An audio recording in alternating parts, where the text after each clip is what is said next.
Qual é a maior mentira que te contaram sobre sexo? Hoje eu vou lhe contar por que você sempre cai diante das tentações sexuais. É porque o mundo, o diabo, as feministas, a sua carne, te contaram uma mentira sobre o sexo. Quer saber qual é esta mentira? Curta. Escreve qualquer coisa aqui nos comentários, porque isso ajuda a impulsionar o vídeo. Me ajude, gente. Curta, comente, se inscreva. Bora para mais um vídeo. Qual é? Sem mais delongas, qual é a mentira que te contaram sobre sexo que te torna fraco, incapaz de vencer as tentações? A mentira é que você não pode viver sem sexo, que o seu corpo clama por sexo, assim como clama por comida. Então, este vídeo é para você, solteiro, que diz, não consigo ficar sem me masturbar, eu estou abrasado. É para você, viúvo, que diz, eu não consigo ficar sem sexo, não é possível. É para você que é casado, mas muitas vezes justifica que está pecando, vendo que não presta na internet, ou até mesmo adulterando de maneira prática, porque você diz, minha esposa ela não me satisfaz, enfim, por aí vai. Eu quero dizer que essa mentira, que o sexo é uma necessidade assim como por comida. Isso é mentira. E quem diz isso para nós? Paulo.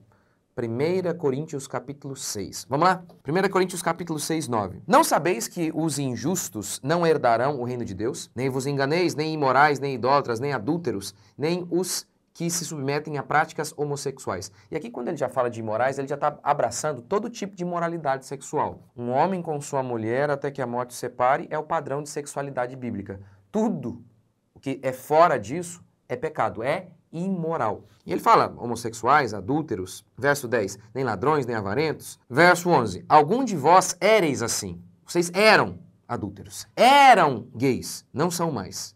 Não são. Tem até um debate hoje, né, se existe o gay cristão, que seria a pessoa que ele sabe que a prática homossexual é errada, mas ele diz que, mas ele se define como gay. Não, Paulo podia fazer um vídeo só sobre isso, mas enfim. Paulo diz, não, vocês não são mais assim, vocês eram. Essa não é a identidade de vocês. A identidade de vocês é que vocês são santos hoje em Cristo Jesus. E aí Paulo continua, verso 11. Alguns de vós éreis assim, mas fostes lavados, santificados e justificados em o nome do Senhor Jesus Cristo e no Espírito do nosso Deus. Verso 12. Todas as coisas me são permitidas, mas nem todas são proveitosas. Todas as coisas me são permitidas, mas eu não me deixarei dominar por nenhuma delas. Os alimentos são para o estômago e o estômago para os alimentos. Deus, porém, destruirá tanto um quanto o outro, mas o corpo não é para a imoralidade. E aí Paulo continua falando ainda nessa questão, sobre essa questão da vida sexual. Peraí, ele vai falar aqui, né, sobre verso 15, que nós não podemos sair com prostituta, porque por conta da ideia de uma só carne e por aí vai. Então toda a temática aqui é sobre a sexualidade. Então, o que está acontecendo aqui? Paulo está falando sobre sexualidade, no meio do caminho, ele enfia esse negócio aí sobre comida. Ele diz, olha, o alimento é para o estômago. O estômago foi feito para o alimento. É para o outro, mas o corpo não foi feito para a imoralidade. O que ele está dizendo aqui com isso aqui? Os coríntios, o argumento dos coríntios era mais ou menos este. Paulo, assim como o corpo não pode viver sem comida, o nosso corpo também não pode viver sem sexo. A necessidade por comida é semelhante à necessidade por sexo. O corpo precisa de sexo como o estômago precisa de alimento. É algo natural, Paulo. É algo natural. Inclusive, esse é um argumento até dos gays também. O crente também dão. O jovem dá. Não, eu faço isso porque é o meu corpo que está clamando, eu estou me masturbando porque é o meu corpo. O homem casado faz isso. E o gay também. Não, é natural, é uma coisa do meu corpo. Eu nasci assim. Eu não posso ficar sem sexo. Assim como eu não posso ficar sem comida. Este é o argumento dos crentes coríntios. Olha, você pode reprimir a sua vontade de se alimentar? Não. Então também você não pode reprimir o seu ímpeto sexual, pensavam os coríntios. Aí Paulo vem e responde como? Mentira, não é natural. A comida é para o corpo, mas o corpo não é para a impureza. É natural o desejo por comida, não é por fornicação, por adultério, homossexualismo e por aí vai. Não é natural. O natural é o que Deus projetou, um homem com uma mulher em aliança até que a morte os separe. Tudo fora disso não é natural. Paulo está dizendo isso, você pode viver sem sexo. Você não pode viver sem comida. E até a comida, ele diz, olha, até isso vai ser destruído.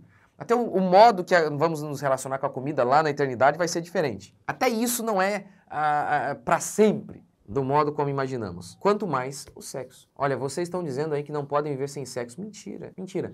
Quero algumas provas de que essa ideia, e eu vou te explicar já já, por que é essa ideia que te impede de vencer.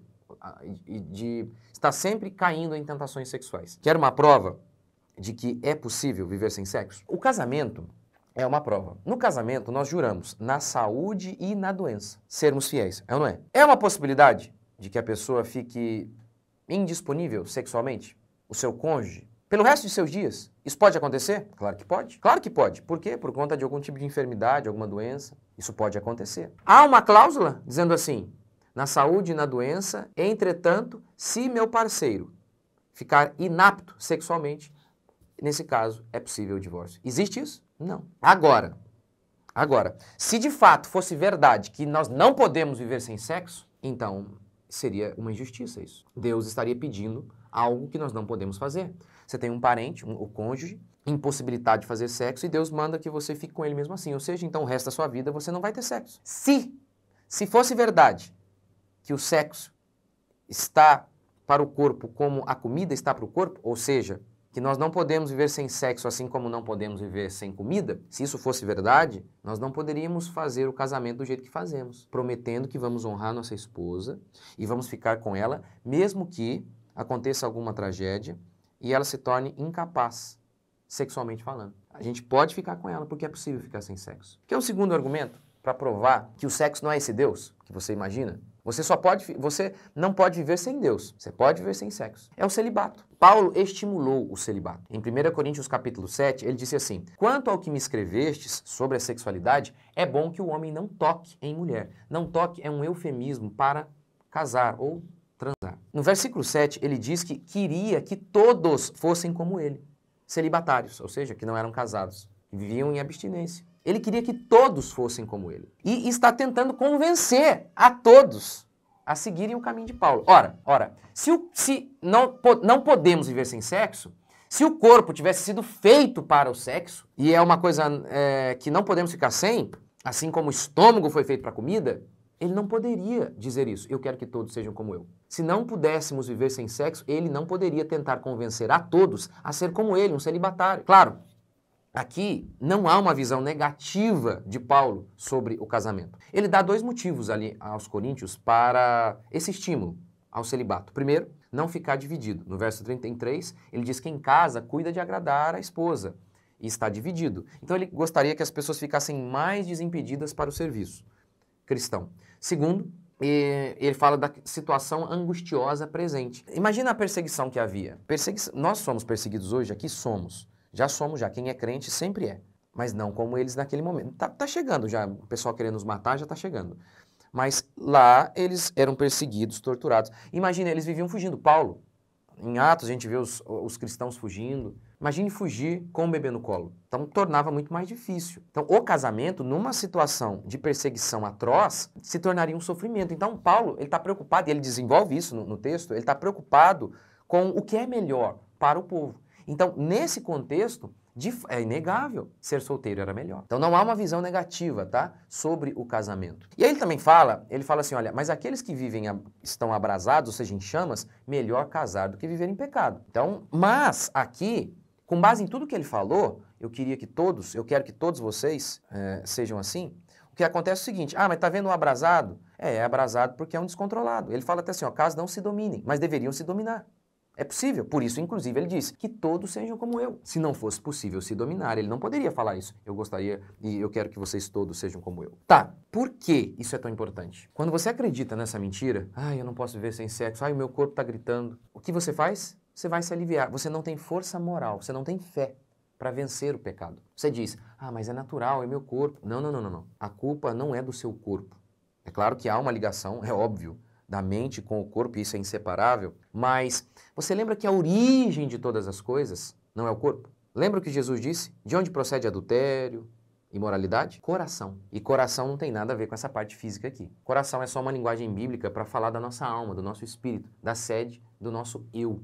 O nosso eu, esse eu imaterial. E aí, Tiago também diz, cada um é tentado pela própria cobiça. O pecado não está necessariamente, é óbvio também, o corpo também foi afetado, mas a raiz mesmo do pecado é o coração. É o coração. Mas para esta geração, o sexo é um ídolo, é um Deus. Porque um Deus é este ser que, sem ele, nós não podemos viver. Para esta geração, o sexo é um ídolo. E um ídolo você sabe, não existe. Então não existe essa ideia de que, eu não posso. Se a minha esposa ficar, o meu cônjuge, meu esposo, ficar inapto sexualmente, eu não sei o que eu faço. Como assim? Esse ídolo que você inventou, esse Deus chamado sexo, ele não existe, tá? Eu estou falando aqui do Deus, o ídolo criado aí por nossa geração. O corpo é para o Senhor, diz Paulo. O corpo não foi feito para a imoralidade. O estômago foi feito para a comida e o corpo foi feito para a glória de Deus. Tu nos criaste para ti mesmo, Senhor. E nossa alma está sem sossego até que encontre repouso em ti, disse Agostinho. Nem só de pão viverá o homem, mas de toda a palavra. Toda a palavra. Tire Deus, igreja, o amor, a justiça, o desejo pelas coisas espirituais, pela eternidade. Resta o quê? Aí resta apenas os prazeres da carne. Quando você não está conectado com as coisas espirituais, quando a sua fé não está fortalecida, aí de fato você precisa de outras coisas para se preencher. Uma delas é o sexo imoral. Então, eu vivo abrasado, em chamas o tempo todo. Mas dá uma avaliada. Você não fica alimentando a sua carne? Fotos sensuais no Instagram, filmes com cenas de nudez, sabe? Papinhos sensuais e pouca oração, pouca leitura bíblica.